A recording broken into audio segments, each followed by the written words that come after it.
Dubai gold and diamonds, pride of generations. Perinthalmanna, Pattambi, Valanchery, Ramanattukara. Perinthalmanna government ജില്ലാ ആശുപത്രിയിൽ DYFI Perinthalmanna block കമ്മിറ്റിയുടെ നേതൃത്വത്തിലാണ് രാത്രികാല രക്തദാന ക്യാമ്പ് സംഘടിപ്പിച്ചത്. കടുത്ത ചൂടും കോളേജ് അവധിയും കാരണം ക്യാമ്പുകൾ ഇല്ലാത്ത സാഹചര്യത്തിലാണ് ഡിവൈഎഫ്ഐയുടെ നേതൃത്വത്തിൽ രക്തദാന ക്യാമ്പ് നടത്തിയത്. തുടർച്ചയായി 17 ദിവസങ്ങളിൽ വിവിധ മേഖലാ കമ്മിറ്റികൾ രക്തം ദാനം ചെയ്യും. കഴിഞ്ഞ വർഷവും ബ്ലഡ് ബാങ്കിൽ ഏറ്റവും കൂടുതൽ രക്തം ദാനം ചെയ്ത സംഘടനയ്ക്കുള്ള അവാർഡ് ഡിവൈഎഫ്ഐക്ക് ലഭിച്ചിരുന്നു.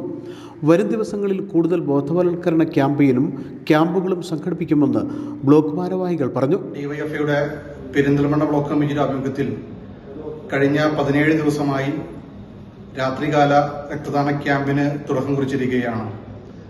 റംസാൻ വ്രതവും കടുത്ത ചൂടും അതുപോലെ തന്നെ ക്യാമ്പസിൽ കൂടി അവധിയായ ഘട്ടത്തിലാണ് ഈ ക്യാമ്പുകളായി തീർക്കാൻ വേണ്ടി ഡിവൈഎഫ്ഐ ബ്ലോക്ക് കമ്മിറ്റി തീരുമാനിച്ചിട്ടുണ്ട്.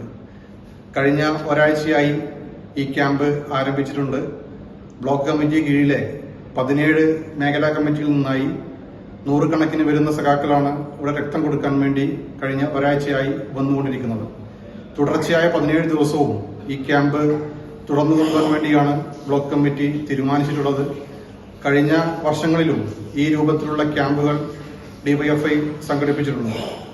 അതുപോലെ തന്നെ വരും ദിവസങ്ങളിൽ ബോധവൽക്കരണ ക്യാമ്പയിൻ ഉൾപ്പെടെ വിവിധ യൂണിറ്റുകൾ ഉൾപ്പെടെ ക്യാമ്പുകൾ നടത്താൻ വേണ്ടി ഡിവൈഎഫ്ഐ തീരുമാനിച്ചിട്ടുണ്ട്. DYFI Perinthalmanna block secretary E Shijil, Sujith, Hemanth, Sarath, Noufal എന്നിവർ രക്തദാന ക്യാമ്പിന് നേതൃത്വം നൽകി. മേലാറ്റൂർ മേഖലാ കമ്മിറ്റിയാണ് രക്തം ദാനം ചെയ്തത്. News bureau, Perinthalmanna.